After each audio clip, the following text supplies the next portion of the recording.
Welcome to our discussion on the three faces of parties. American political parties perform their various functions through three faces, or spheres of operation. The three components of the party include the party in the electorate, the party organization, and the party in government. All the individuals who identify with or tend to support a particular party make up the party in the electorate. Several factors influence which party an individual will identify with, including personal circumstances, race and religion, as well as the party's history, ideology, position on issues of importance to the voter, and candidates. Measuring the party in the electorate. The term party identifier refers to an individual who identifies himself or herself as a member of one party or the other. Party identifiers typically are measured by party registration. In most states, party registration is a legal process in which a voter formally selects affiliation with one political party. This declaration of affiliation often occurs when a person registers to vote.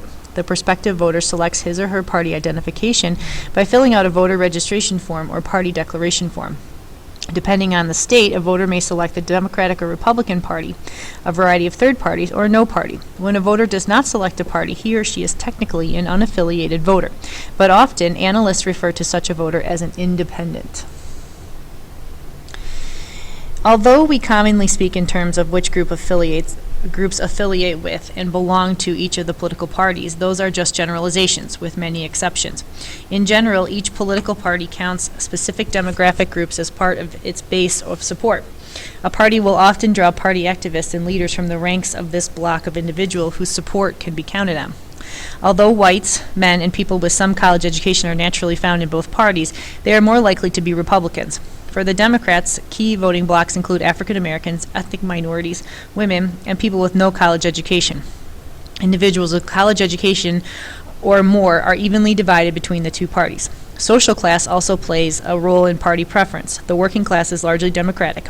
The upper middle class is largely Republican, and the middle class, by far the largest class in the United States, is divided between the two parties.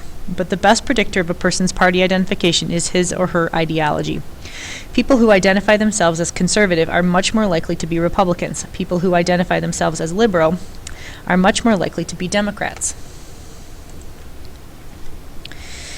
We can trace some of the differences in both ideologies and core constituencies between today's Democrats and Republicans to the 1930s. That was the era of the Great Depression, a time of devastating economic collapse and personal misery for people around the world. President FDR's drive to expand the role of government by providing a safety net for the most vulnerable in society has remained part of the Democratic agenda to this day. In the past several decades, this agenda has centered on pressing for civil rights for African Americans and for the expansion of social welfare programs. Today, key components of the Democratic agenda include gay rights, environmental protection, and the freedom of choice with respect to abortion. Traditionally, Republicans have countered that positions by advocating a smaller government that performs fewer social welfare functions. Many members of the Tea Party movement argue that smaller government should be the focus of the modern Republican Party. But a majority of the Republican Party today is advocacy of a stronger governmental role in regulating traditional moral values. Because of this stance, a solid voting bloc within the Republican Party comprises conservative Christians, sometimes called the Christian right or the religious right, who agree with the Republicans' pro-life position on abortion, which includes support for an increased regulation of abortion, and appeals of a constitutional amendment banning gay marriage. Republicans also emphasize protection of business and business owners and generally support a decreased role for the federal government, particularly with respect to the economy and social welfare issues, and a corresponding larger role for state governments. More recent analysis of the difference between Democrats and Republicans reveal how much of the world has changed in the past several years. Researchers on party identifiers between 2005 and 2010 show how the perception of a party's level of assertiveness in foreign affairs is a defining characteristic of Democrats and Republicans. Previous analysis conducted before the wars in Afghanistan and Iraq showed that this factor had little bearing on party identity. The most recent research also indicates that positions on social issues, once a defining feature of the parties, have declined tremendously as a key determinant of partisanship. In concrete terms, these differences mean that Republicans are more likely to believe that a foreign policy emphasizing military action is the right course, and that Democrats are more likely to oppose the war, such as the war in Iraq, and to believe that foreign policy should stress diplomacy over military action. In general, Democrats remained committed to a larger government role in providing an economic safety net.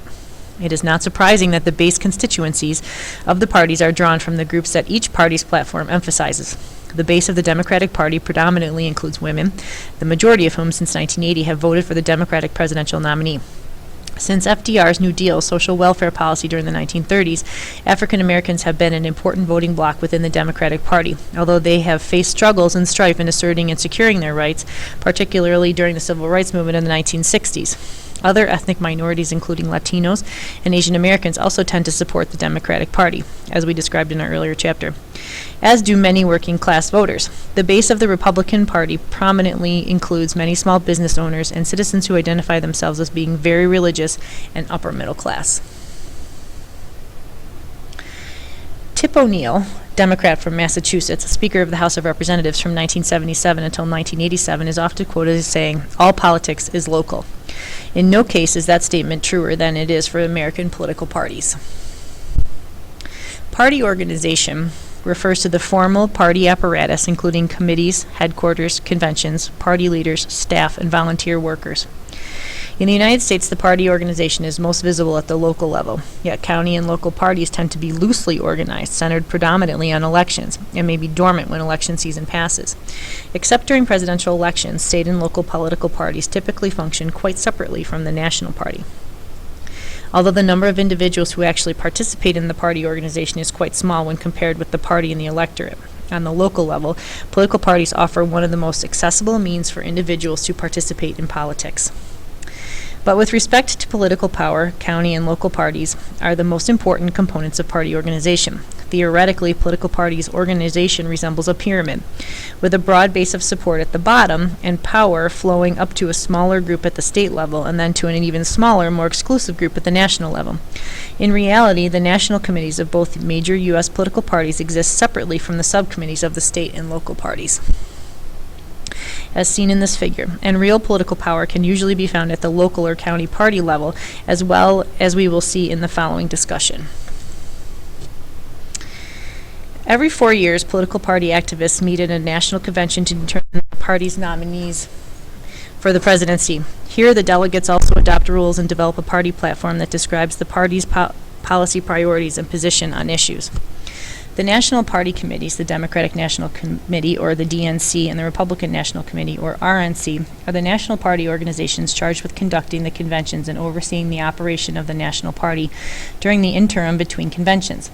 The National Committee elects the national chair, who is often informally selected by the party's presidential nominee. The national chair, along with the paid staff of the National Committee, oversees the day-to-day operations of the political party. But the role of the national chair depends to a large extent on whether the party's nominees win the presidency. If the party's nominee is victorious, the national chair has a less prominent role because the president serves as the most public representative of the party. If the party's nominee loses, however, the national chair may take on a more public persona, serving as the spokesperson for the loyal opposition, the out-of-power party's objections to the policies and priorities of the government in power. In recent years, regardless of whether the party nominee has won or lost, one of the most important roles of the national chair has been to raise funds. Money donated to the national parties is often redirected to the state and local parties, which use it to help contest elections and mobilize voters. Both national parties have committees in each state. The Illinois State Democratic Committee, for example, that effectively are the party in that state. State committees act as intermediaries between the national committees and county committees. Typically, state committees are made up of a few members from each county or other geographical subdivision of a given state. Historically, state parties were important because of their role in the election of U.S. senators, who until 1913 were elected by the state legislatures. Since the ratification of the 17th Amendment in that year, the voters of each state have directly elected their senators by popular election. Later in the 20th century, state political parties began a rebound of power, partly because of the U.S. Supreme Court decision in Buckley versus Vallejo in 1976. In this case, the court ruled that political parties are entities with special status because their functions of educating and mobilizing voters and contesting elections help to ensure democracy. This ruling created the so-called soft money loophole, through which the political parties could raise unlimited funds for party-building activities such as voter registration drives and Get Out the Vote, or GOTV, efforts.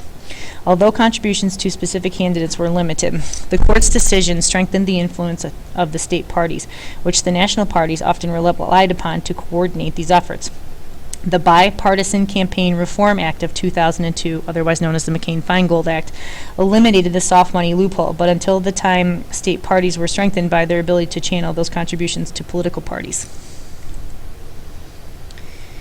County committees consist of members of municipal, ward, and precinct party committees. The foot soldiers of the political parties, county committees help recruit candidates for office, raise campaign funds, and mobilize voters. The importance of a given county committee's role largely depends on whether its candidates are elected and whether its party controls the government.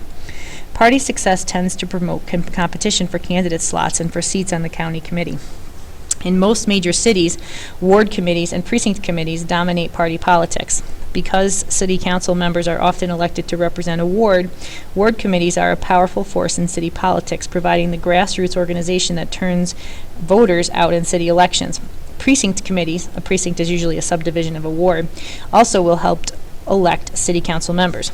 Besides fundraising, county and local political parties still play key roles in shaping both community engagement and individual participation in the political process, as they have done historically.